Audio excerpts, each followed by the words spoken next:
Hello, everybody, and welcome to our training, Making Digital Services More Accessible. By way of introduction, my name is Emily Jarvis, and I'm the Senior Manager for Events here at GovLoop.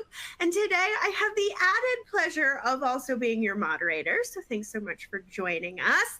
And a special thank you to our partners at ServiceNow for helping us put on this session today. So let's get right into it, because digital services have the power to transform how people interact with government agencies.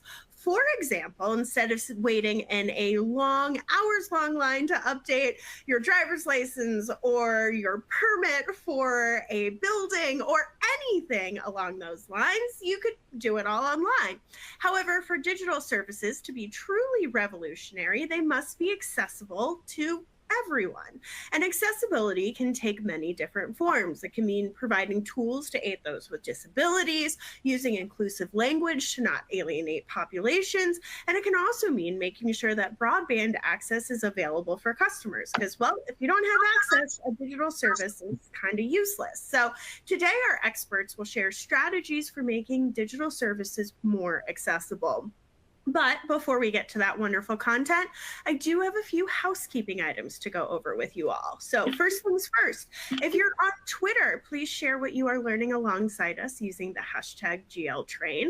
We have a bunch of resources available for you on the console, so make sure you check those out. If you do need access to the closed captioning feature, just look for the icon on the bottom right-hand side of the media player, and that's where you'll find that enhanced accessibility. Of course, we hope you don't have any technical difficulties, but if you do, send us a message that Ask a Question tab, and my colleague Maddie will get your questions answered. And here's the secret, friends, because it's in that same portal where you can ask our experts questions, so don't you dare be shy. Put your questions in early and often. You can also earn 1 CPE credit for attending today's session. Here's how you're going to get that credit. You're going to stay on the whole time. Where would you be going anyways? You're going to take the post-event evaluation, and you're going to take the 3 polling questions. You do those 3 things, and we will send you your CPE info. My final piece of housekeeping is we are recording this training, and we'll send you a copy to your inboxes tomorrow. So if you want to review it again or send it along to one of your colleagues, you will have that access. All right, with all of that housekeeping out of the way, let me introduce you to our speakers. Joining us today, we have Serenity Thompson, who's the Deputy Director for Digital Services at the California Department of Motor Vehicles. And we also have Matthias Rexiegel, who is the Digital Service Expert and Advisor for the Center for Medicare and Medicaid Services. And last but certainly not least, we have Jonathan Album, the Federal CTO at ServiceNow. Thank you 3 so much for being with us today. So, as I said here at the top, and Serenity, I'll start with you. For digital services to be useful and revolutionary, they have to be accessible. So lay the groundwork for me, make that connection between digital services and accessibility. Yeah, thanks, Emily. Great to be here today. Digital services really play that crucial role in enhancing accessibility by providing inclusive solutions through technology features like screen readers, voice commands, and adaptable interfaces. So digital services then can empower individuals who have challenges with sight, with hearing, with different abilities to navigate, interact, and engage with online products and services, fostering a more inclusive digital environment. Yeah, I appreciate that perspective. So Matthias, tell me from how you guys approach it at CMS, what are the ways that you make that tie between digital services and accessibility? Yeah, thank you. So many times, like the front door just doesn't work for people.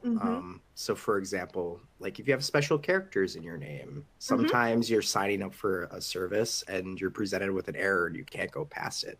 That's like a part of your identity, and like that's something that you might not be able to change, and that breaks the digital experience for folks. If you're blind and you're sent a medical bill that's like in a PDF, and that PDF hasn't been tagged, You might not even recognize that you've had a bill, and like that's a digital service that has been broken for folks. If you live in a rural area and you don't have high-speed internet, you might not be able to have access to modern telehealth tools, and you might be too far to drive, and like that's also an access issue too. So all of these different pieces, if we can really care for the people who need these services, and make digital services that actually work for them, we can create a more accessible world for folks. I think that's such a good point when you mentioned the rural, because I know, at least for me, sometimes when I think of accessibility, I think of folks first who perhaps are blind or deaf or things like that. But you're exactly right that your geographic location also plays such a key role. My grandfather, who lives on a farm in Ohio, doesn't have broadband access where he lives, and he could probably really utilize some telehealth, but that's not at his disposal, so he's driving a couple hours to the local hospital instead. So I really appreciate that enhanced view there. So Jonathan, you're obviously coming at this from the vendor side, but also you've worked a lot in government. How do you see that accessibility piece of the puzzle? Well, thanks, Emily. And, I think we're off to a great start on this webinar with, words like inclusivity and, building in a way that people can see themselves using these services successfully. And so much of that begins with awareness. If you're, whether you're a vendor building a system for an agency, you're a software provider, creating products that the government might use. If you're not aware that these are requirements, if your viewpoint isn't been expanded beyond what you think is normal for you, well, chances are that you're going to end up creating something that's insufficient, that doesn't, create belonging, that doesn't create that inclusivity, that's hard to use. So you really have to make sure that people are aware of these kinds of requirements, that not everybody is the same, and that there are people that don't have the same kind of access you do, whether it be broadband like you were just suggesting, or they have a physical limitation. There's a billion people with disabilities in the world, right? One in seven, something like that. So there's a lot of people out there that need some kind of support. So we, at least at ServiceNow, we're having a routine conversation about this with our product organization, with people who create products at ServiceNow. We've done a lot of things internally to make sure that the products and services we create can meet those requirements and be used by all. All right, so I'm going to go ahead and throw up the first poll question. And to make your selection, you're going to click in the slide window itself, and that'll show your poll result. All right, so while they are answering these poll results, I've got a couple more questions for you guys. So, Serenity, talk me through some of the challenges. I think the three of you have made it crystal clear why accessibility is important and inclusivity is important. But you can't just flip a switch necessarily and everything is accessible and inclusive. So Serenity, talk to me a little bit about some of the pain points to enhancing some of these services. Yeah, I think there are so many ways that we've really got a good understanding of standards and guidelines. Also listening to our customers and using customer feedback, research, usability, testing our digital services, and really understanding how people use them or where there's friction. I think a new challenge on DMV's road to modernization and continuing to meet the mandate for accessibility and certainly uphold our philosophy of California for all is dependency on on products and platforms maintained through vendors. So, you know, as we bring on modern technologies and modern platforms to run our business, we become beholden to that that product roadmap and release schedule. We also need to kind of honor the development that we've got underway on a given transaction or project, whatever it is we're building in the way of products and services. And one thing that we're really, I think, working through right now and trying to become better at is understanding a timeline to a project so that, you know, a year and a half from now, when we're getting ready to release a new service and we're in UAT and we're finding accessibility challenges, we're on the most current release, the most current version of that third-party platform to be able to then address those usability challenges. Because if you start off on the right platform and you're the right release, and then your development takes so long, you are going to have difficulty releasing something that is fully compliant with ADA or WCAG out of the gate. And this is just something that, you know, I think it takes falling down a couple times and getting back up and realizing what are those questions we need to ask. We have to build in those upgrades along the way. So that's really a big challenge in the modern world for DMV at this point.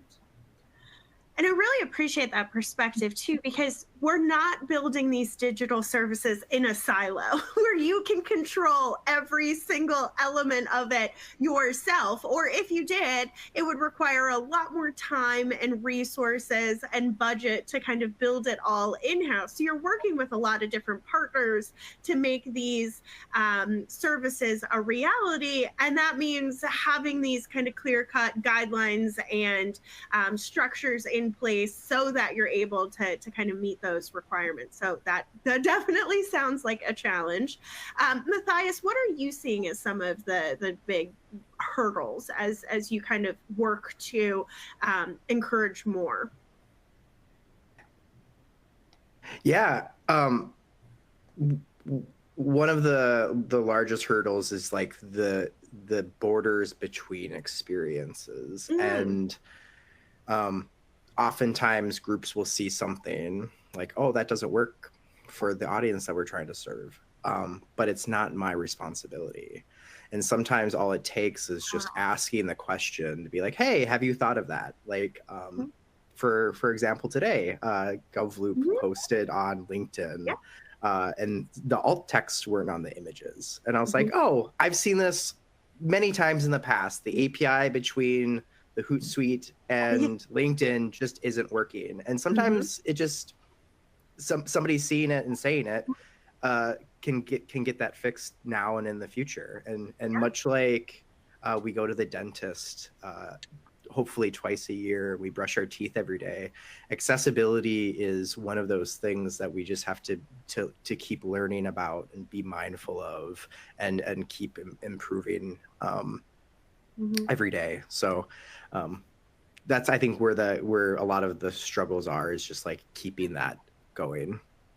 No, I want to add to that real quick, if I can.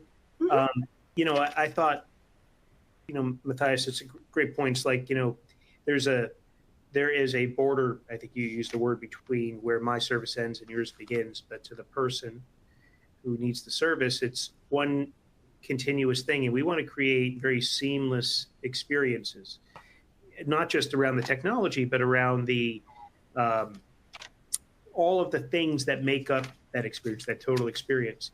And, you know, as Matthias and I were chatting beforehand, part of, you know, I think being successful in this area, and especially in government in general, is getting to see the mission in action, to get out of your Washington, D.C. chair, if that's where you are, and see the service and understand the ways that someone may be limited in having a great experience. So it requires more than just, you know, what you think it might be like. You have to see it and hear it and talk to people. And I thought, you know, that's a great comment he made. Yeah. And like to riff off that just a little bit more, like we brought out some members of our team to the Moorhead, Minnesota, fairly rural place. And we were talking with people who drove 2 hours to get to this session. And we learned a lot about just how do we make experiences more accessible to folks living in rural regions. If you are somebody who is having a barrier with technology, you might not be able to drive 2 hours. So making sure that those digital experiences work for those people is really, really important too.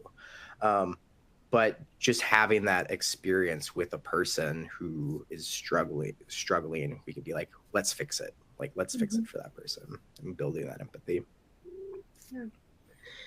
So, Jonathan, from your perspective, where do you see some of those pain points? Obviously, Serenity was talking about, different software deployments and things like that. Where do you see some of that friction, or where are those hurdles really coming up as you work with your government customers to create more accessible experiences? Sure. Well, everything, is a trade-off.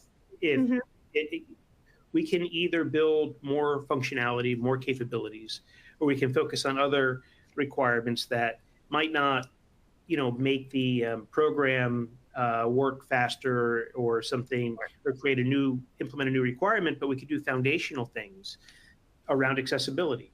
We used to have this same kind of conversation about cybersecurity, right? We need to make sure that the platform is secure, that the technology is secure, that it's designed in.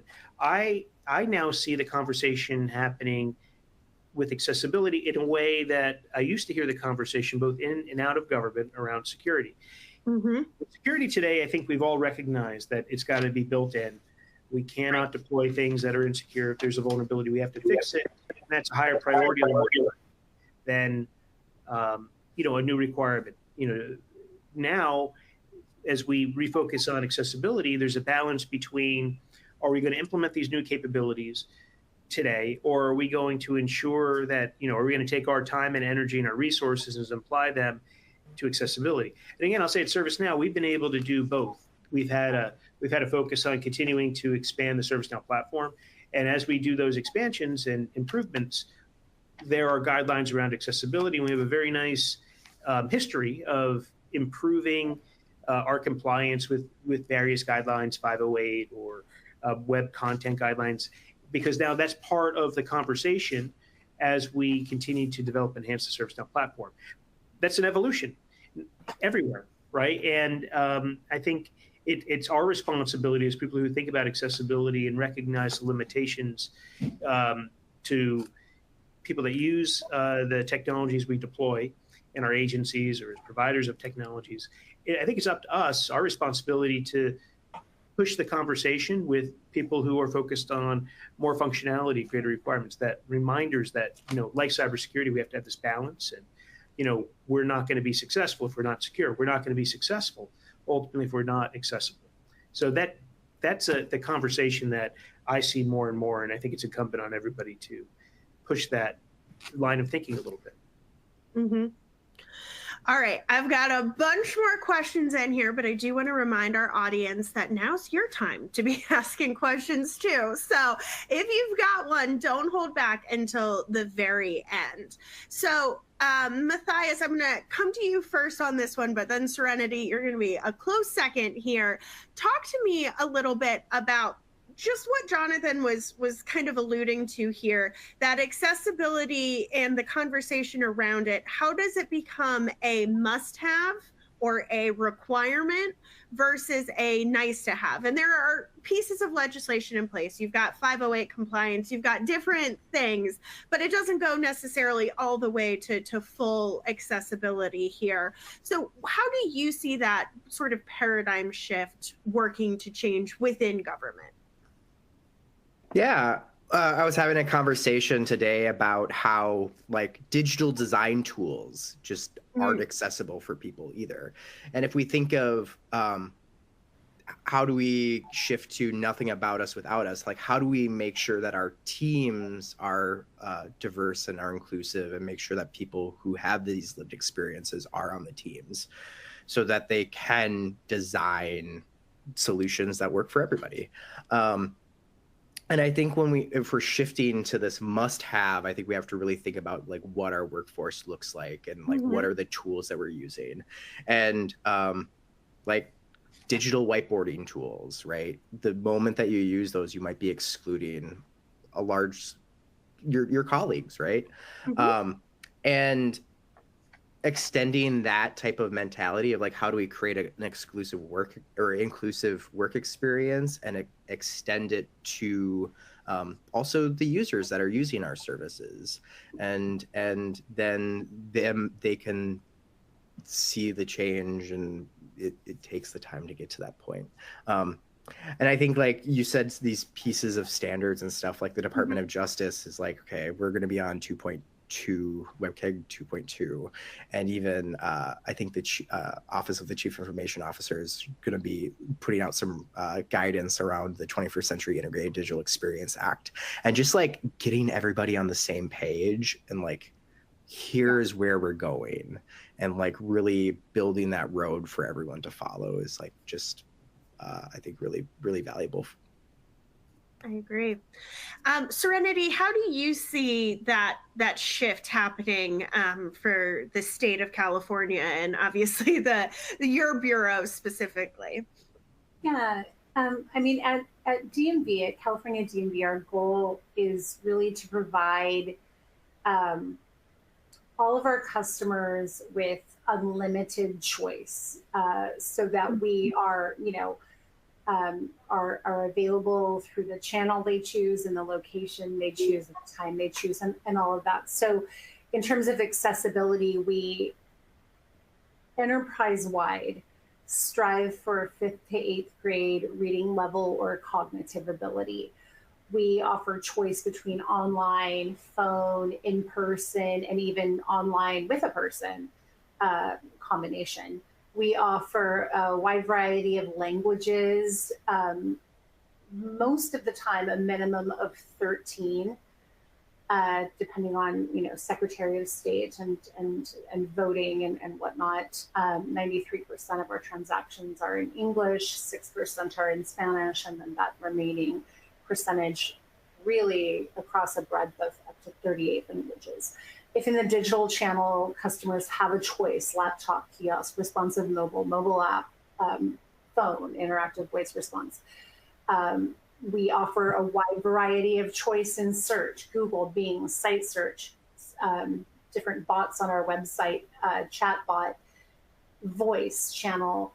I have a small but very mighty team, and all of them are certified in ADA and WCAG standards. We work across the department and partner with all of the teams to not only review content, especially PDFs is a popular one with other divisions, to ensure accessibility, but along the way, we're trying to cross-pollinate and coach and train and teach the department about accessibility standards and guidelines, so that they become familiar and can kind of get it first time right, and then carry the torch that way, and develop an institutional knowledge that way. So that's how we see it here. Yeah. No, I appreciate that. All right, we have a bunch of questions coming in, so we'll do those in rapid fire in just a second. But before we do, I want to let our audience know that we've got the second polling question up right now. So for this one, we want to know, what is your biggest challenge when it comes to focusing on accessibility? And while they're answering that, Jonathan, we got a couple questions in here really around this idea of, how do you support clients beyond ADA and recommend how changes in technology should be handled? So I think the question is really, there are some standards that a lot of agencies look to meet, and then there's what we're talking about today, more kind of true and inclusive accessibility here. And not that you shouldn't be ADA compliant or anything like that, but what is that getting to, like that next step? Where do you see that conversation kind of headed? Yeah, that's a great question. And, compliance can only get you so far. I Mm-hmm. think that, as you were describing, whether it was ADA or some other kinds of standards, compliance, is the hammer. You don't really want to be for organizations to feel like they're forced into this kind of conversation. They need to see the benefit of accessibility, which, may include these standards, but it might also be about having a comprehensive view of a customer experience and that journey, which, as Serenity was describing, could take a lot of forms. It could be in person, it could be a walk up, it could be a digital experience. Somebody might have to drive very far. I remember hearing a leader at the Veterans Administration talk about a survey of veterans, and they found one of the most complicated parts of the veteran experience was getting from the parking lot to the waiting room. The signs were very poor, right? It had nothing to do with a technology solution, or it had nothing to do with the quality of care. It was, I don't know where to go. So you have to be asking questions, like we were, Matthias and others were suggesting before. You have to get and see the process, and then be able to demonstrate how small changes can have a big effect. And if we take the word accessibility to be beyond ADA, to be about that comprehensive experience, and then you can either in a qualitative way or maybe even quantitative, if you have some real metrics in your organization, demonstrate the improvements and how people feel about the agency and about how quickly they can get served, or the quality of the service that they're provided, because maybe your employees have better technologies and they understand the process better. They're able to interact more readily. It's about ultimately having a compelling business case and a conversation with leaders in your organization that control the funding, that may control the priorities, to demonstrate how these small changes can have a big effect. No leader wants to hear compliance. You want to see value. And I think, the answer to LaShonda's question there, I think really is about value, and how do you put a value on this focus and an approach around accessibility, and broaden that term so people just don't think compliance. Definitely. All right, we are flying through today's training. So Matthias, I'm going to come to you next, because I want to pivot the conversation just a little bit. We've been talking about some of the challenges, some of the realities on the ground. I want to move into the art of the possible and what is good. And so I'm wondering if you have any use cases or examples that you can share about how accessibility can be done really well in the digital space. I was recently doing some research on a product called findsupport.gov, which is a plain language resource for mental health, substance use, and alcohol use, and helping people find the care that they need. And we did a lot of research to really make sure that it was dejargonized, that the website worked really well for people, and that people could find that next best step for themselves, so that they didn't feel hopeless by going to the top result in Google and not getting the answer that they need. But another thing was that as we were doing that research in the summer of 2022, the new 3-digit number for the National Suicide Lifeline was launched, 988. And as we were doing this research, we identified that for screen reader users, 988 was announcing as 988, which might not sound like a big problem, but the context in which people read this sentence might be, if you need help, leverage these 988 resources.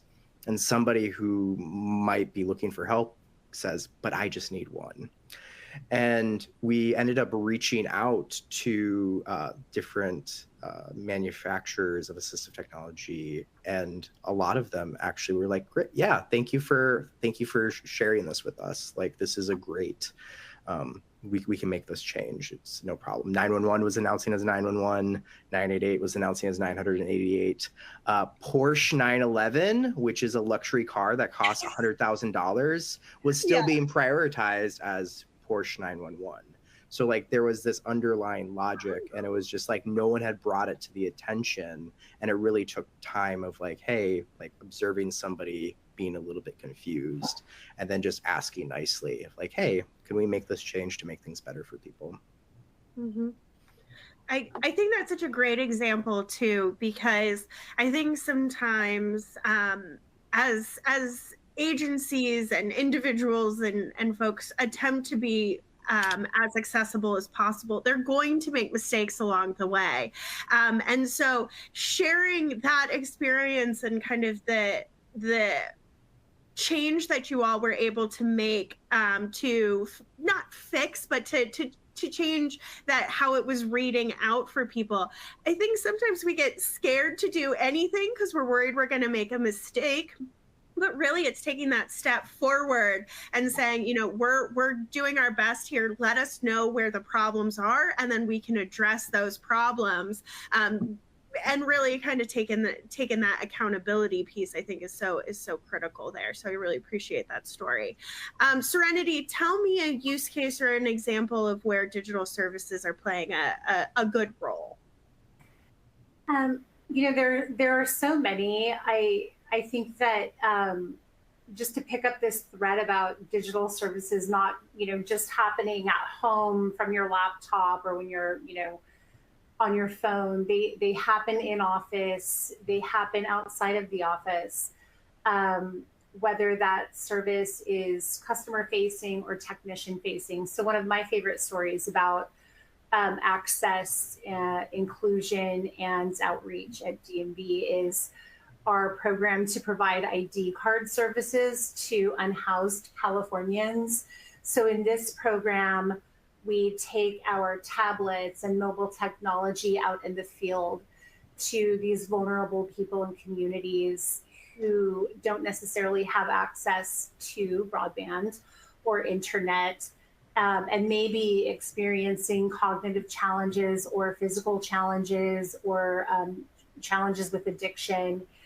And an ID is key to unlocking services available to these people and these Californians. So we use digital services to do this for them out in the field near their communities, to facilitate kind of that next step through services and government services. I think, you know, in the process, we've already gone through our user experience research and our including all of that feedback, using differently abled colleagues to test our services and share their experience so that we're nailing the H1, 2, 3s, 4s, and, you know, knowing where the alt text is dropping and understanding how our complicated navigation is not being properly communicated to people. So really providing state IDs to unhoused Californians out in the field is one of my favorite programs. That we're doing. I love that, because you're meeting people where they are. You're not expecting them to find you. You're finding them. And I think that's a beautiful story of how government can proactively, you know, support people. It's a great role for government. Thanks. Definitely. All right. So, Jonathan, I'm curious, and you can take this question in two different ways. You can answer it in a use case. So give me an example of some ways your organization is really helping government to achieve some of these. But secondarily, I'm always curious, is there an end goal? Like, can you ever end when it comes to accessibility and digital services? What does success actually look like here? So that's a good question. I'm going to have to think about, do I want one or two? Instead of focusing on another use case, I think, you know, you're asking a really thoughtful question about what are we trying to accomplish? And I think ultimately what we're trying to accomplish is an environment of, you know, continuous improvement and learning and, you know, curiosity about how services that we deploy for a ServiceNow customer, or we deploy as, you know, a government agency, are these things working and are they providing value? I used that word before. I'll come back to that because ultimately I think it really comes back to, is this valuable for delivery of my mission? But you need this continual process. We'll continue to create new capabilities at ServiceNow as will other organizations, as will government agencies. They will have new programs and develop new technologies. So that continual process requires continuous learning and thoughtfulness and introspection about and data about, are these things providing value? So there's not necessarily a day where we're going to say everything is totally accessible. We don't have to worry about it. Conditions change. People will be presented with who haven't had disabilities will be presented, finally find themselves with a disability, and they'll need help through that learning journey themselves about how to use these technologies. So you have to continue to make things easier and more accessible. But I think that learning culture is a great goal for any organization. And again, at ServiceNow, we have training on accessibility. We have a product advisory council where we have people like Matthias or Serenity provide feedback on ServiceNow and how it works in their environments and how accessible it is and how should we prioritize future accessibility requirements. And that kind of culture is really important to creating products that are accessible, that can be used under any conditions, and they can be used by people who may not necessarily have had a disability before. It's still easy to use. So all of those things are part of what I think a goal, if there is to be one, looks like. Yeah. All right, we've got the third and final poll question up right now.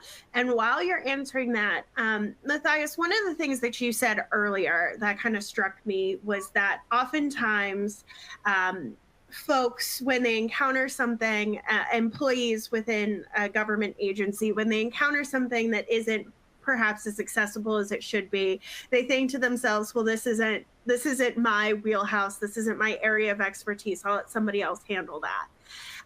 And Jonathan was just talking about continuous learning and bringing us all kind of together on this journey of understanding where some of the challenges and pain points exist and figuring out ways to address them. So I'm wondering, with kind of both of those perspectives, talk to me about the workforce side of things. How do we get our employees more knowledgeable about accessibility so that they can provide better feedback or find opportunities for enhanced accessibility, whether they're through digital services or not? What does that piece of the puzzle look like? I think making the invisible visible is like the big challenge. A lot of folks don't even know that alt text exists until somebody calls it out. Like, that's something that's under the hood. If you're not somebody who has to rely on that, then you'll just never know, right? But for people who have spent time learning about these things, I think there's this duty to share that knowledge. Sometimes you'll find folks who are like, oh, I'm like making my little walled garden and I want to make sure that like I am the sole person who can fix this problem. Yeah. But if it's all about creating a better world for people and making sure that the technology isn't a barrier for the care that they need or the education that they're striving for or the services that they're looking for, making sure that like even the workforce is comfortable sharing and breaking down some of those silos. Gotcha. So Serenity, we've been talking a lot about creating a good user experience, right? Whether it's internal, external, we're creating an environment that is accessible and useful for as many people as possible, for everyone.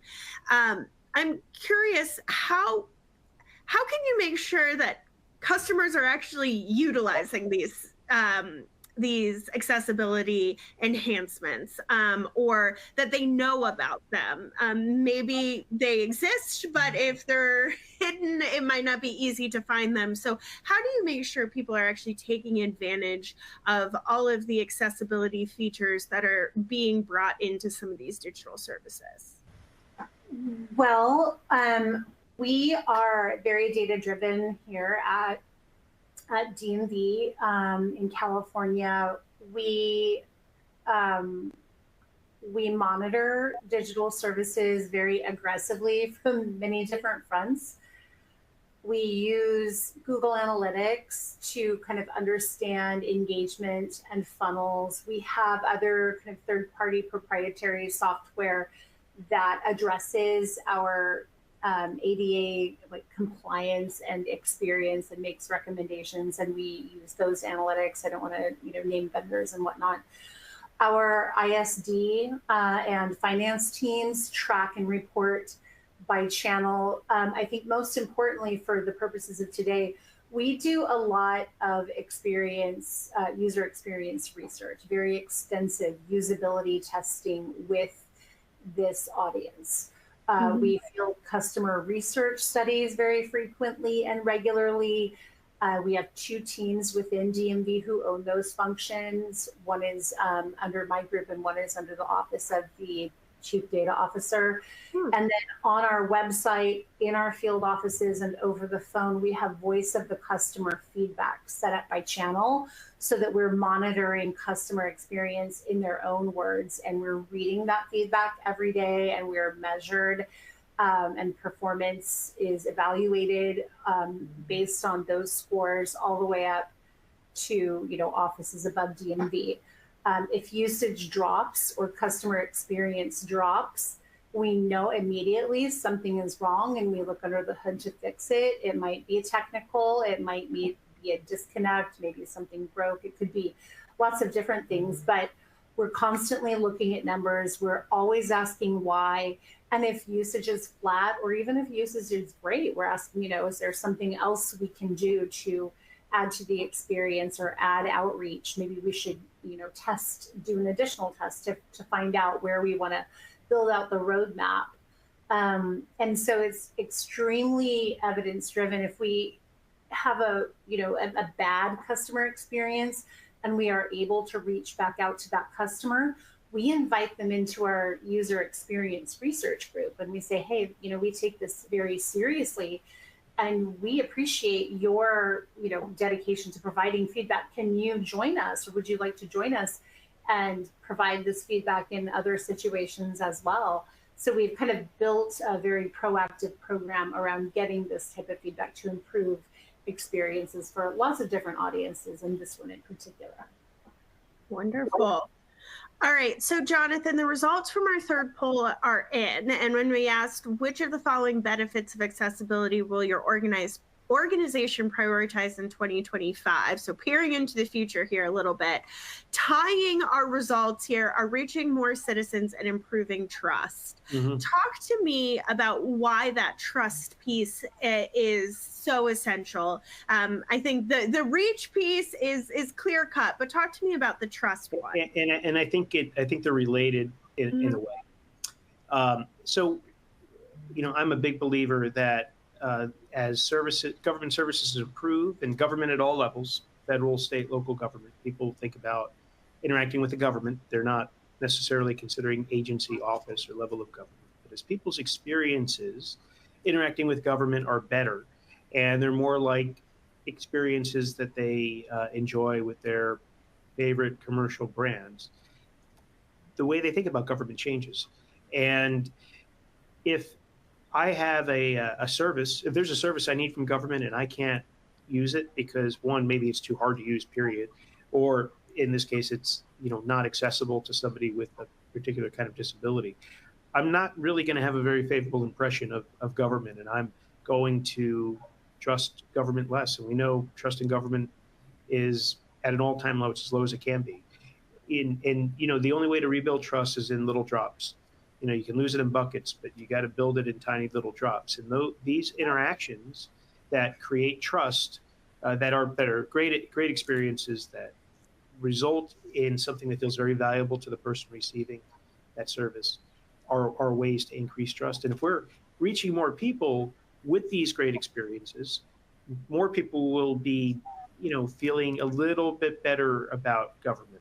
And bit by bit, that can be, it seems daunting, but bit by bit, that's how we change the way people perceive and interact with government. And I think we can have a more, let me say it this way. I think the more we do that, the better services become, because it's a virtuous cycle that builds on itself. People are more willing to engage with government, so we get more data, we get more feedback, and we get more information about how we serve them. And government employees that I've worked with directly and I've met over my career are always very focused on providing those great experiences. Sometimes they don't have the tools or the funding or maybe even some support to do it. But the more evidence we have that the things we're doing are providing value and making services better, the more likely it is that we'll build on those things. It's a very virtuous cycle I've seen. So focusing on trust, I think, is a key thing. I didn't know you were going to ask that exactly, but I already wrote down trust in big bold letters here. Key factor for agencies. So right on. All right. Well, I tried to stump you, and yet you were still prepared. So well done there. All right. Final two questions for all of you. And Matthias, I'll start with you. Tell me one thing you hope or expect to see in the future as it comes to accessibility and digital services, and one thing you want attendees to walk away from this session knowing or thinking about. I think compliance is the floor, and I think that we could always do better. A couple of years ago, I was helping build accessible games. We hit all of the web content accessibility guidelines 100%, but the actual experience of somebody using it with a screen reader, we were forcing them to cheat. How fun is a game if you're being forced to cheat, right?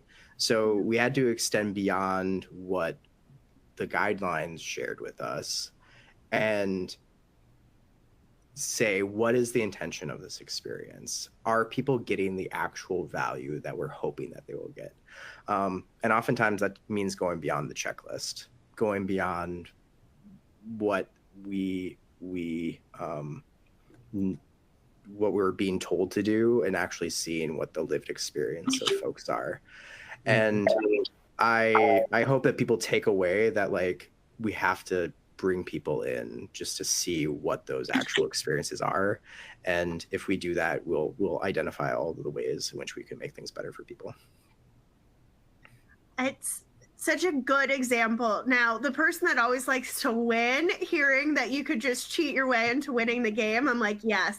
But that experience for all of the good players out there would be truly awful. And I really appreciate that perspective of, you met the standards, but it didn't meet the goal. And the goal is really to have everybody be able to play the game in the way that it was designed to do. So what a great example to end us with. Serenity, tell me what you expect or hope to see and what you want our attendees to walk away knowing. I think what I really expect and hope to see is a prevalence of human-centered design and user-centered design principles. So more of an approach where we're starting with our audience, finding out what those moments are that matter to them, and how our service can be the hero of that moment. And then, for walking away, I think for those who are consultants or coming to public sector from private, or considering public to private, customers and consumers today are making decisions about companies that are doing the right thing. Right? This is more important than ever before. And so one thing that I expect to see more of, and one thing that I think we can all walk away with, is there is an expectation that we are all, whether we're a brand or a public sector agency, that we're leading with accessibility and we're leading with empathy in digital service design and delivery. So So I think that's what the most important concepts from today are. Definitely appreciate those perspectives for sure. All right, Jonathan, you get to have our final word here. What do you expect or hope to see as it comes to the future of accessible digital services? And what do you want the audience to take away from today's session? Well, I expect that the conversation continues, first of all, but over time, accessibility is baked into the way we do our work, just like cybersecurity is now. We don't, everybody knows how important it is. And I expect that accessibility moves in a similar direction over time. And again, I think it's incumbent upon us to force that conversation now to, change the way people are thinking about it as from a nice to have to something that's really important. If you want the brand recognition, if you want the competitive advantage as an agency or as a brand, as Serenity said, these things are really, critical. And, what I want to leave the audience with is that, while there are lots of guidelines and compliance requirements and formulas to make things more accessible, it ultimately comes, to leaders in an organization and providers that serve your agencies. The functions of your organization, you really need to understand the work that you're doing, the data, how that work and that data flow through the organization, because that drives what your requirements are going to be, whether data is coming in from people at an office who have a walk-up service, or it is auto-generated in some way, or data moves through the organization for internal processes. Those flows are really important. And then, I would challenge the audience to ask, are these the best workflows that we have now? Do these make sense with accessibility in mind, with hybrid environments, with digital transformation in mind? And then, lastly, as we choose to maybe make adjustments and improve, think about how you're going to measure those results, because there is always somebody that's going to question whether or not this was a good use of taxpayer funds. Was this a good investment? And how do we show value is always really important. So understand what the work should be and how it flows, and understand how it can be better, then understand how to prove that this is valuable. These are valuable investments in making things better for people, because it always, in the end, it comes back to people. Yeah. All right. Well, I want to thank all of our wonderful speakers for sharing their insights with us today. I know they gave me a lot to think about, and I'm sure they did for our audience as well. However, we are unfortunately out of time, but before everybody logs off, just a few quick reminders. We have some great resources available for you to download in the resource section, so make sure you check those out. And like I said earlier, tomorrow we will be sending an on-demand version of this training, so look for that in your inboxes. But on behalf of GovLoop and ServiceNow, I hope you enjoyed today's session. And as always, we really appreciate and value the work that you do every day. So thanks for taking the time out of your busy schedules to join us this afternoon. Have a great rest of your day, and we'll see you at our next training. Bye. Thank you.